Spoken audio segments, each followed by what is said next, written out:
بسم اللہ الرحمن الرحیم۔ السلام علیکم۔ اس آڈیو میں ہم یا ایہا الذین آمنوا کو آگے کنٹینیو کریں گے۔ اس سے پہلے اگر آپ نے سبسکرائب نہیں کیا تو کائنڈلی سبسکرائب کر لیں اور بیل آئیکن پریس کر دیں۔ تو شروع کرتے ہیں۔ نعمت نبوت۔ نیز اللہ کی نعمت تمام ہونے کا مفہوم یہ ہے کہ اس کتاب کی تعلیم و تبلیغ کے لیے اور اس کے احکام کے مطابق ہماری زندگی کو سنوارنے کے لیے جو نبی ہمیں مبعوث ہوا وہ ہر اعتبار سے اتنا کامل و مکمل ہے کہ اس کے بعد انسان پر نعمت نبوت کو جاری رکھنے کی ضرورت باقی نہ رہی۔ پس اس نبی کی بعثت کے ساتھ اللہ کی یہ نعمت اپنی انتہا اپنے تمام و کمال کو پہنچی، اور یہ نبی کامل قیامت تک آنے والے انسانوں کا رہبر و رہنما قرار پایا۔ بنی نوع انسان کو خطاب کرتے ہوئے اعلان کیا گیا۔ سورہ نساء 170 اے لوگو، تحقیق آ گیا ہے تمہارے پاس رسول حق کے ساتھ تمہارے رب کی طرف سے، پس تم ایمان لاؤ، یہی بہتر ہے تمہارے لیے، اور اگر تم انکار کرو تو سمجھ لو کہ بے شک جو کچھ آسمانوں اور زمین میں ہے سب اللہ ہی کا ہے، اور اللہ سب کچھ جاننے والا اور حکمت والا ہے۔ یہی اعلان مزید تاکید کے ساتھ زبان رسالت سے کرایا گیا۔ سورہ اعراف 158 اے حبیب علیہ السلام، آپ فرمائیے اے لوگو، بے شک میں اللہ کا رسول ہوں تم سب کی طرف، وہ اللہ جس کے لیے بادشاہی ہے آسمانوں اور زمین کی، نہیں کوئی معبود سوائے اس کے، وہی زندہ کرتا اور وہی مارتا ہے۔ پس ایمان لاؤ اللہ پر اور اس کے رسول پر جو نبی امی ہے، جو خود ایمان لایا ہے اللہ پر اور اس کے کلام پر، اور تم پیروی کرو اسی کی تاکہ تم ہدایت یافتہ ہو۔ نبی انسان کی رہبری و رہنمائی کے لیے تشریف لاتا ہے۔ اب ایسا نبی مبعوث ہو چکا ہے جو قیامت تک کے انسانوں کا رہبر و رہنما ہے، لہذا انسان پر نعمت نبوت کا اتمام ہوا، اب کسی نبی کی ضرورت باقی نہ رہی۔ پس یہ نبی خاتم الانبیاء قرار پایا، قیامت تک اسی کا عطا کردہ قانون نافذ رہے گا۔ وہی ناجی ہوگا جو اس کے دامن سے وابستہ ہوگا، جو اس کا تابع دار ہوگا وہی اللہ کا اطاعت گزار ہوگا، جس سے یہ راضی ہوگا اسی سے اللہ راضی ہوگا، جس پر اس کی نظر کرم ہوگی اسی پر اللہ کی رحمت سایہ فگن ہوگی، جس کے لیے یہ طلب مغفرت کرے گا اسی کو اللہ کی طرف سے مزدہ مغفرت ملے گا، جس کی یہ شفاعت کرے گا اسی کو اللہ جہنم کی آگ سے آزاد کرے گا۔ اسی نبی معظم علیہ السلام کے دامن سے انسان کے سارے مراتب وابستہ ہیں۔ ان کا کلمہ پڑھنے والے خیر امم بنے، ان کی اتباع و پیروی کرنے والوں کو لا خوف علیہم ولا ہم یحزنون کی ضمانت دی گئی۔ ان کے اشارہ آبرو پر جان کی بازی لگا دینے والے حیات جاودانی پاتے ہیں، ان کے دین کے خدام ان کی وراثت کے حقدار قرار دیے گئے۔ ان کے صحبت یافتہ اور جمال حسن آرا کا نظارہ کرنے والوں سے اللہ نے اپنی رضا کا اعلان فرمایا، انہیں مقام نبوت کے بعد انسانیت کا اعلیٰ ترین اعزاز بخشا گیا۔ ختم نبوت۔ نعمت نبوت کے اتمام کا مقتضا یہی ہے کہ یہ نبی آخری نبی قرار پائیں، ان پر سلسلہ نبوت ہمیشہ ہمیشہ کے لیے ختم کر دیا جائے، یہ وہ آخری اینٹ ہوں جس سے عمارت نبوت مکمل ہو جائے، لہذا واضح اعلان فرمایا گیا۔ سورہ احزاب 40 نہیں ہے محمد صلی اللہ علیہ وآلہ وسلم کسی کے بعد تمہارے مردوں میں سے، بلکہ وہ اللہ کے رسول اور آخری نبی ہیں، اور اللہ ہر چیز کو جاننے والا ہے۔ حضور علیہ السلام کا یہ وصف ختم نبوت با اتفاق امت دین کے بنیادی عقائد میں سے ایک عقیدہ ہے، جس کا منکر مرتد واجب القتل ہے، جس کی نظیر خلیفہ اول حضرت ابوبکر صدیق رضی اللہ عنہ نے قائم فرمائی کہ آپ نے مسلمہ کذاب اور اس کے ماننے والے مرتدین کا قتل عام کرایا تاکہ ہمیشہ ہمیشہ کے لیے ناموس رسالت محفوظ ہو جائے۔ حضور علیہ السلام کا علم غیر متناہی۔ نعمت نبوت کے اتمام کا مقتضا یہ بھی ہے کہ اس نبی آخر الزمان صلی اللہ علیہ وآلہ وسلم کو ایسا علم عطا فرمایا جائے جو قیامت تک پیش آنے والے حالات و واقعات کا احاطہ کرے، تاکہ یہ نبی امی اپنے غلاموں کو ایسے احکام و قوانین دے سکے جو ہر قسم کے حالات میں قابل عمل ہو۔ پس اللہ عالم الغیب والشہادہ نے اس عظیم نبی کو اپنے خزانہ علم سے بلا واسطہ دولت علم سے نوازا اور خوب دیا، اتنا دیا کہ اس نے سارے عالم کو اپنے علم کے نور سے منور کر دیا، اور کوئی علم والا اس کے علم کی تہ کو نہ پا سکتا ہے، اتنا دیا کہ اس کی طرف عدم علم کی نسبت تک ممکن نہ رہی۔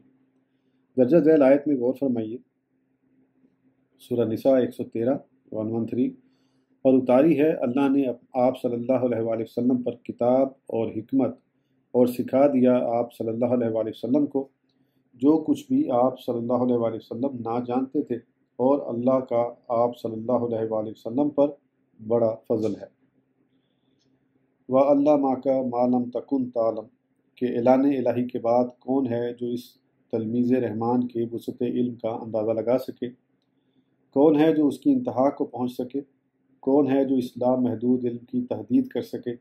اس علم کی وسعت کو یا دینے والا جانتا ہے یا لینے والا، یا سکھانے والے کو پتہ ہے یا سیکھنے والے کو؟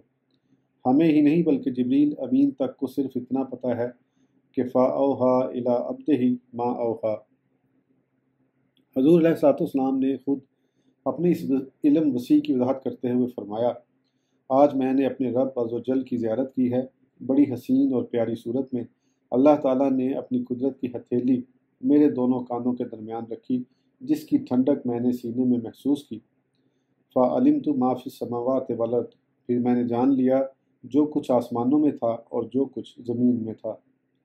حضرت شیخ محقق عبدالحق محدث دہلوی رحمۃ اللہ علیہ نے مشکوہ کی شرح اشاعت الالمعات میں اس حدیث کے ذیل میں فرمایا، پس دانستم ہرچا در آسمانہا و ہرچا در زمینہا بود، عبارتست از حصول تماما علوم جزوی و کلی و احاطہ آن، یعنی پس جو چیز آسمانوں میں تھی اسے بھی میں نے جان لیا، اور جو چیز زمین میں تھی اسے بھی میں نے جان لیا۔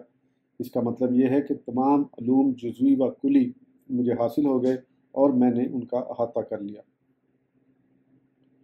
علامہ ابن حجر رحمۃ اللہ علیہ فرماتے ہیں کہ اس حدیث کا مطلب یہ ہے کہ تمام کائنات جو آسمانوں میں تھی بلکہ ان کے اوپر بھی جو کچھ تھا، اور جو کائنات 7 زمینوں میں تھی بلکہ ان کے نیچے بھی جو کچھ تھا وہ میں نے جان لیا۔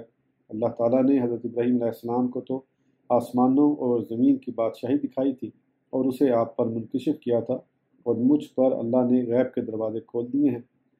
حضرت ابو زید عمرو بن اخطب رضی اللہ عنہ کی روایت ہے کہ ایک دن حضور علیہ الصلوۃ والسلام نے نماز فجر پڑھائی، پھر منبر پر تشریف فرما ہوئے اور ہمیں خطبہ ارشاد فرماتے رہے یہاں تک کہ نماز ظہر کا وقت ہو گیا۔ آپ صلی اللہ علیہ وآلہ وسلم منبر سے اترے، نماز ظہر پڑھائی، پھر منبر پر تشریف فرما ہوئے اور خطبہ جاری فرمایا یہاں تک کہ عصر کا وقت ہو گیا۔ آپ صلی اللہ علیہ وآلہ وسلم منبر سے اترے اور عصر کی نماز پڑھائی، پھر منبر پر جلفہ افروز ہو کر خطبہ دینے لگے حتیٰ کہ سورج غروب ہونے لگا۔ فَأَخْبَرَنَا بِمَا كَانَ وَبِمَا هُوَ كَائِنٌ فَأَعْلَمُنَا أَحْفَظُنَا۔ اس طویل خطبے میں جو صبح سے شام تک جاری رہا، حضور علیہ الصلوۃ والسلام نے ہمیں ماکان جو کچھ گزر چکا کی بھی خبر دی، اور ماہو کائن جو کچھ ہونے والا ہے اس کی بھی خبر دی۔ پس ہم سے بڑا عالم وہ ہے جسے یہ خطبہ زیادہ یاد ہے۔ مسلم شریف۔ اس حدیث شریف سے اندازہ لگائیے میرے آقا صلی اللہ علیہ وآلہ وسلم کی قوت خطابت کا کتنا طویل خطاب ہوگا، اور کیا کچھ اس میں بیان نہ کیا گیا ہوگا۔ یہ اسی کی بس کی بات ہے جس کو اللہ رب العزت نے دولت علم سے مالا مال کیا، اور اس نے اسی نور علم سے اپنے غلاموں کے قلوب کو منور و روشن کر دیا، جس پر قرآن گواہ ہے۔ سورہ بقرہ 151 151۔ جیسا کہ بھیجا ہم نے تمہارے پاس رسول، تم میں سے پڑھ کر سناتا ہے تمہیں ہماری آیتیں، اور پاک کرتا ہے تمہیں اور سکھاتا ہے تمہیں کتاب اور حکمت، اور تعلیم دیتا ہے تمہیں ایسی باتوں کی جنہیں تم جانتے ہی نہ تھے۔ تعلیمات نبوی صلی اللہ علیہ وآلہ وسلم گواہ ہیں کہ آپ صلی اللہ علیہ وآلہ وسلم نے انسان کو ایسی بے شمار چیزوں سے متعارف کرایا جن کو اس سے پہلے انسان جانتا ہی نہ تھا، اور ایسی بے شمار چیزوں کی خبریں دیں جن کو انسان بعد میں جانے لگا۔ بہرحال اللہ رب العزت جل مجدہ نے اتمام نعمت کا یہ مقتضا پورا فرمایا کہ نبی آخر الزمان صلی اللہ علیہ وآلہ وسلم کو علم اولین و آخرین، مالکان و ما یکون سے نوازا، تاکہ قیامت تک آنے والے انسانوں کے لیے آپ صلی اللہ علیہ وآلہ وسلم کی تعلیم مفید ہو سکے اور آپ صلی اللہ علیہ وآلہ وسلم کے عطا کردہ قوانین حیات قابل عمل بن سکے۔ پس حضرت علامہ امام بصیری رحمۃ اللہ علیہ کے ارشاد کے مطابق ہمارا ایمان ہے، اے نبی رحمت دنیا و آخرت آپ صلی اللہ علیہ وآلہ وسلم ہی کی صحابت سے ہے، اور لوح و قلم کا علم آپ صلی اللہ علیہ وسلم کی ہی کے علم بیکراں کا ایک حصہ ہے۔ اللہ حضرت فاضل بریلوی رحمۃ اللہ علیہ فرماتے ہیں، وہ دہن جس کی ہر بات وہی خدا، چشمہ علم و حکمت پر لاکھوں سلام، وہ زباں جس کو سب کن کی کنجی کہیں، اس کی نافذ حکومت پہ لاکھوں سلام۔ حفاظت دین نیز اتمام نعمت کا مقتضا تھا کہ قیامت تک آپ صلی اللہ علیہ وآلہ وسلم کی تعلیمات کو باقی و ساری رکھا جائے۔ پھر اللہ رب العزت نے اپنے فضل و کرم سے اس تقاضے کو بھی پورا فرمایا کہ قرآن کریم کی حفاظت کا ذمہ خود لیا، اور احادیث نبوی صلی اللہ علیہ وآلہ وسلم کی حفاظت و اشاعت اور تبلیغ کے لیے وارثین علم نبوی کا ایسا سلسلہ جاری فرمایا جو تواتر کے ساتھ آج تک موجود ہے اور قیامت تک موجود رہے گا۔ ان نفوس قدسیہ کو اللہ نے اپنے نبی کی رفعت ذکر کی ذمہ داری سونپی، جسے پورا کرنے کا ان حضرات نے حق ادا کیا۔ ان نفوس قدسیہ نے وقت کے ظالموں اور جابروں کے مظالم سہے، استقلال و استقامت کے ساتھ بڑے بڑے طوفانوں کا مقابلہ کیا، لیکن اللہ کے دین پر آنچ نہ آنے دی۔ تاریخ صحابہ کا مطالعہ کیجیے کہ ان حضرات نے دین کی بقا کے لیے کیسی کیسی مشقتیں برداشت کی۔ میدان کربلا میں چمنستان نبوت کی پامالی پر غور کیجیے کہ صرف دین کی حفاظت کے لیے کیسے کیسے مظالم سے دوچار ہونا پڑا۔ تابعین اور تبع تابعین کے حالات پر نظر ڈالیے کہ ان حضرات نے کیسی کیسی قربانیاں دے کر دین کی حفاظت کی۔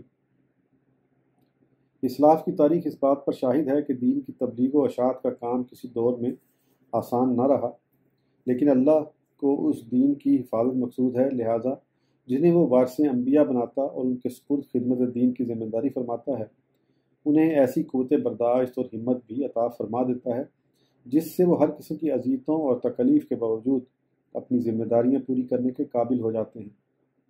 طوفانوں سے ٹکراتے ہوئے یہ حضرات آگے بڑھتے رہتے ہیں اور جانے والے آنے والوں کو اس ذمہ داری کا وارث بناتے رہتے ہیں۔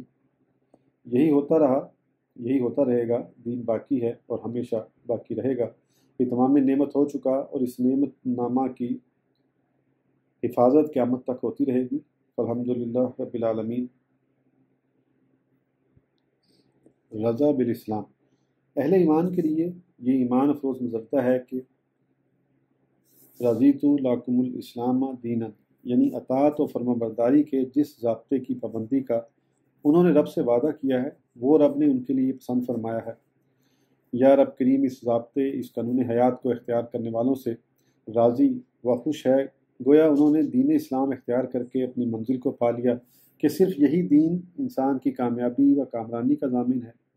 اس سے روح گردانی کرنے والا نہایت ہی احمق ہے۔ سورہ بقرہ 130 اور کون روح گردانی کر سکتا ہے دین ابراہیم سے بجز اس کے جس نے اپنے آپ کو احمق بنا دیا ہو۔ یہی دین ہے جس کی وصیت حضرت ابراہیم علیہ السلام اپنی اولاد کو ان الفاظ میں کرتے ہیں۔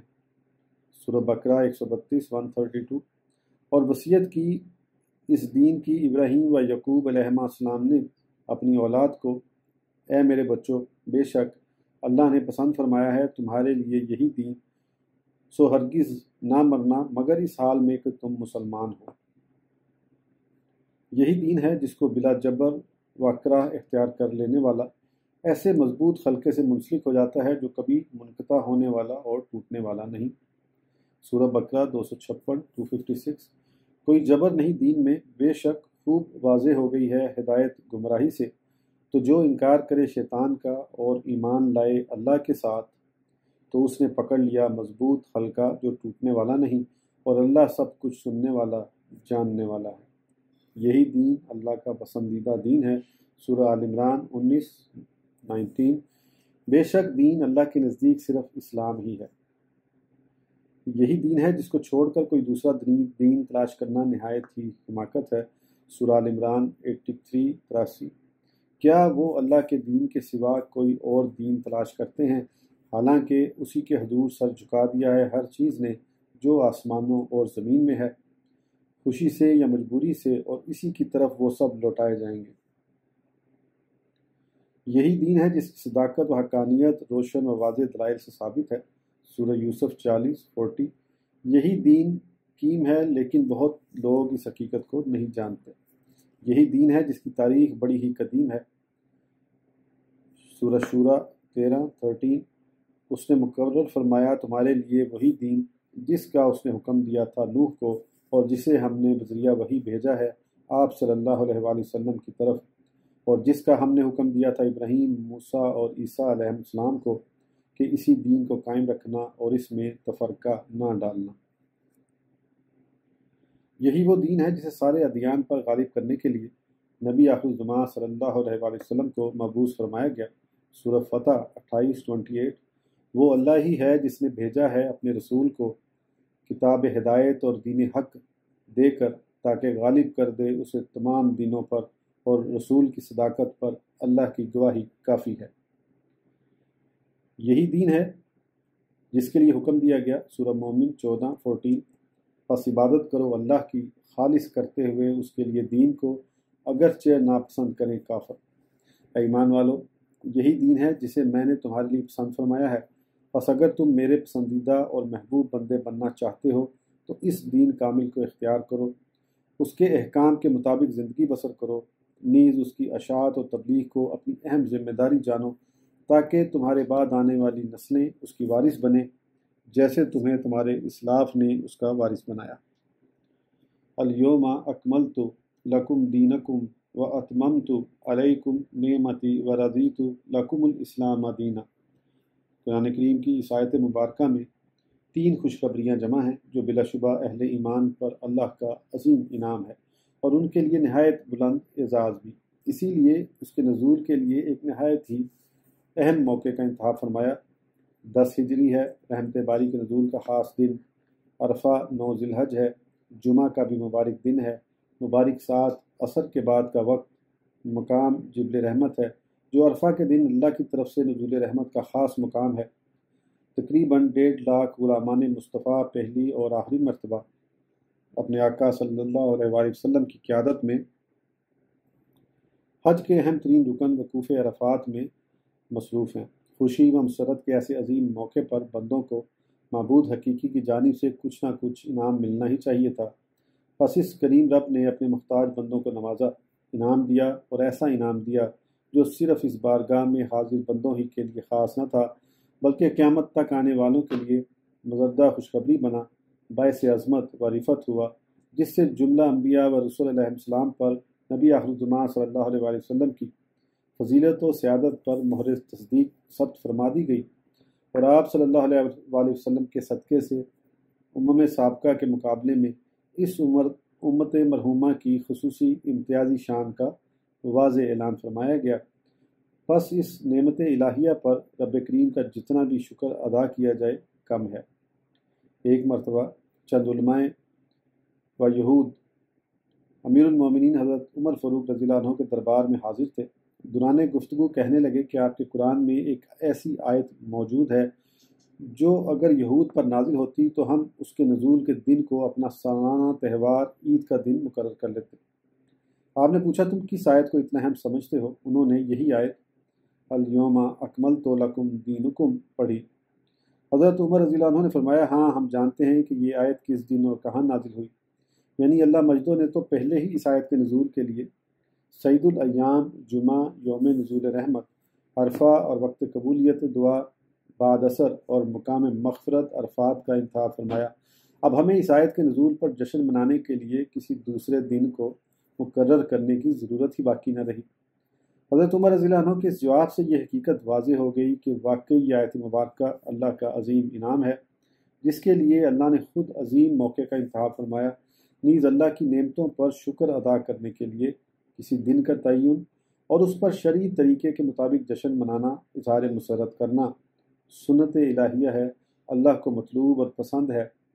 بس یہ تائید ہے ہمارے ان اعمال کی جو اسلاف سے جاری ہیں، جن پر عمل کرنا ہم باعث ثواب یقین کرتے ہیں، مثلا عید النبی منانا، عید میلاد النبی منانا، اولیاء کرام کا عرس کرنا۔ یہ تمام اعمال وہ بدعت حسنہ ہیں جن کا اجر و ثواب کرنے والوں کو بھی ملتا ہے، اور جاری کرنے والوں کو بھی قیامت تک ملتا رہے گا، جیسا کہ میرے آقا صلی اللہ علیہ وآلہ وسلم کا ارشاد ہے، جس کے راوی حضرت جریر بن عبداللہ رضی اللہ عنہ ہیں: جو اسلام میں کسی اچھے طریقے کو رائج کرے گا تو اسے رائج کرنے کا ثواب بھی ملے گا، اور ان لوگوں کے عمل کرنے کا بھی جو اس کے بعد اس طریقے پر عمل کرتے رہیں گے، بغیر اس کے کہ عمل کرنے والوں کے ثواب میں کوئی کمی ہو۔ اور جس نے اسلام میں کوئی برا طریقہ جاری کیا تو اس پر اس کے رائج کرنے کا بھی گناہ ہوگا، اور ان لوگوں کے عمل کا بھی گناہ ہوگا جو اس کے بعد عمل کرتے رہے، بغیر اس کے کہ ان کے گناہ میں کوئی کمی ہو۔ مسلم شریف۔